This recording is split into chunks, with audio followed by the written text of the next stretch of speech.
Most people are learning skills the wrong way, stuck in a loop of endless tutorials, outdated advice, and giving up just before a breakthrough. But you don't have to meet most people. By tapping into how your brain actually learns and using science-backed methods, you can master any skill at lightning speed. Forget slow, forget average. In this video, we're breaking down the best methods you need to learn anything as fast as humanly possible. Let's dive in. If you've ever tried to learn something new, you've probably done the classic sit, watch, and hope it sticks routine. You watch tutorials, read books, or listen to podcasts thinking, yeah, I totally get this. But then, when it's time to actually do it, you freeze. Your brain draws a blank. You realize you still don't know what to do. Why? The problem is simple. Passive learning feels productive, but it's an illusion. Think about the last time you learned something difficult. Did it happen when you were rewatching the same tutorial for the 10th time? Probably not. It happened when you were forced to figure something out yourself. This is because of a concept called desirable difficulty. When learning feels too easy, your brain doesn't actually grow. But when learning feels hard, when you're forced to think, struggle, and make mistakes, that's when real growth happens. It's uncomfortable, it's intense, but it's also 10 times faster than passive learning. Here's a fact that sounds too simple to be true. You learn faster by testing yourself than by reviewing information. This is called active recall.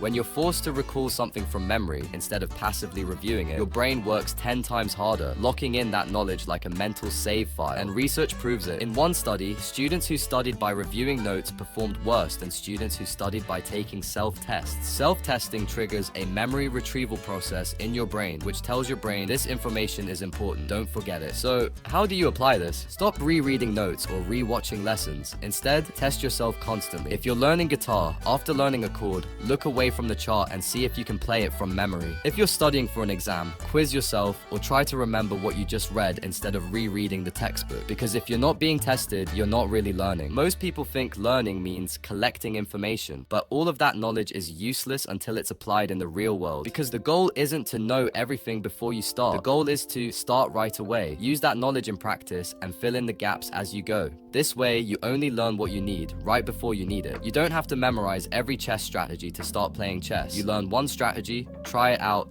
fail, then adjust. This approach speeds up learning because you're not wasting time on unnecessary theory that is destined to be forgotten anyway. Number 2, if you've ever found yourself grinding away at a new skill, you've probably experienced the frustration of not knowing what to do next. The task feels endless. No matter how many hours you pour into it, your skill level is hard stuck, and despite staying consistent, you just cannot improve. And the worst part is, you don't know why. That's where feedback loops come in. Feedback loops are the steering wheel. Without them, you can be as consistent as you want, but if you're heading in the wrong direction, all that effort means nothing. Feedback loops are how you know what's working, what's not, and what to do next. So if you want to become better really fast, you must understand how feedback loops work. A feedback loop is a cycle of action, result, analysis, adjustment. If you've ever played a video game, you've seen this in action. You press a button, this is action. Your character jumps as a result, and you decide that was too slow, so you press it earlier next time, and that's adjustment. Feedback loops come in 2 main flavors. First, we have positive feedback loops. These reinforce behavior. If you see success, you're more likely to keep doing the same thing. Think about hitting a bullseye in archery. You immediately feel a jolt of satisfaction, and your brain locks in on whatever I just did, I should do more of that. Then there's negative feedback loops. These correct mistakes. If you mess up, you get an alert and realize, okay, that wasn't it. It's not punishment, it's information. The more you engage with this type of feedback, the faster you adapt. This matters because without feedback, you're flying blind.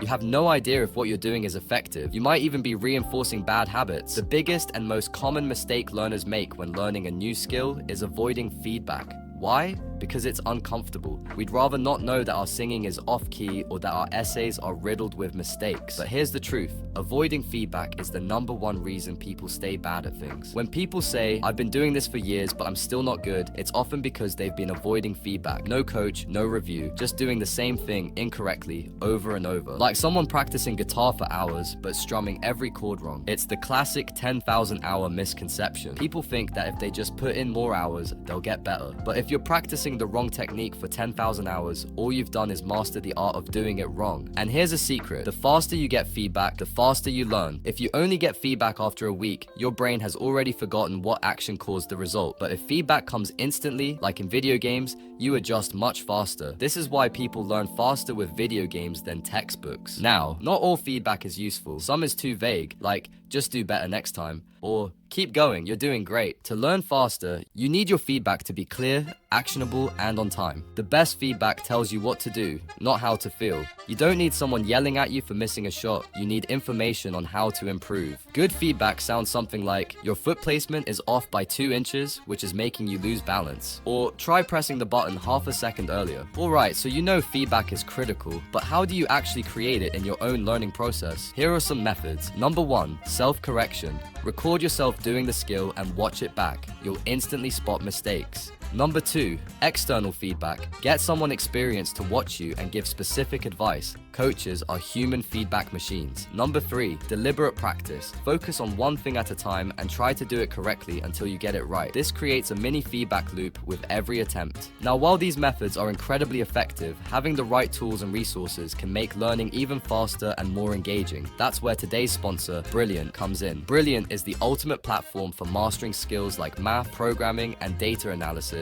offering thousands of interactive lessons designed to make learning fun and effective. Unlike traditional methods, Brilliant lets you learn by doing, solving the problems hands-on instead of just passively watching. This approach has proven to be 6 times more effective than watching videos and helps you truly understand concepts from the ground up. Whether you want to develop critical thinking skills, build daily learning habits, or learn on the go, Brilliant has you covered. Their bite-sized, engaging lessons fit into any schedule, and their award-winning content is created by experts from institutions like MIT, Google, Microsoft, and more. If you're ready to level up, start your free 30-day trial today at brilliant.org/scatteredhuman. You'll also get 20% off an annual premium subscription. Back to the video. Number 3, if you've ever wondered why some people seem to master new skills ridiculously fast while others stay stuck for months, here's the secret. They don't try to learn everything. Most people think that more information equals faster progress, so they watch more tutorials, read more books, and follow every complete guide they can find. But this creates what's called information overload.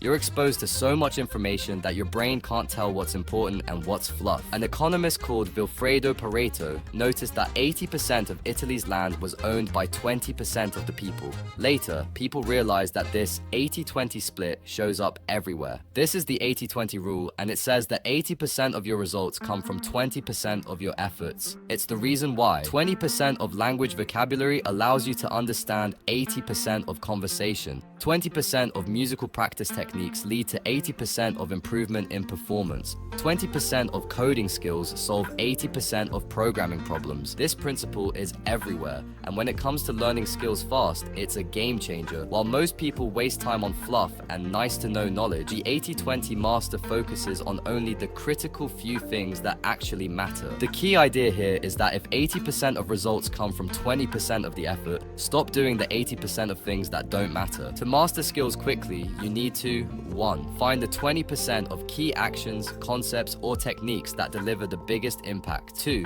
Double down on them. 3. Ignore everything else, at least for now. Number 4. So, if you wanted to climb Mount Everest, would you rather go with a group of beginners who've never seen snow, or would you stick with a crew of seasoned mountaineers? Seems obvious, right? The same logic applies to learning any skill at lightning speed. You level up faster when you surround yourself with experts. Experts aren't just people who know more than you. They're walking, talking cheat codes. They shorten the learning curve, expose you to methods you'd never think of on your own, and most importantly, they show you what you're doing wrong, which is way more important than knowing what you're doing right. The first thing experts do is expose your blind spots. When you're learning a new skill, you're basically feeling around in the dark. You have no idea if you're making the right moves, and that's a problem. You could spend years repeating the same mistake, all because you didn't know it was a mistake. This is called a blind spot, something you're doing wrong but can't see for yourself. No amount of self-reflection will reveal it. Experts, however, see your blind spots instantly. They've been where you are and they know where you're going wrong before you do. It's like a chess grandmaster watching a beginner. They can see 3 moves ahead while the beginner is focused on what's directly in front of them. Imagine you're learning to play guitar. You practice for months, but your playing sounds off. You have no clue why. Then, a professional guitarist watches you play for 30 seconds and says, "Oh, your fingers are too flat on the frets. Tilt them at this angle." That one tweak, instant improvement. You'd never have figured it out alone. If you're learning on your own, you're stuck in guesswork mode. You try a method, fail,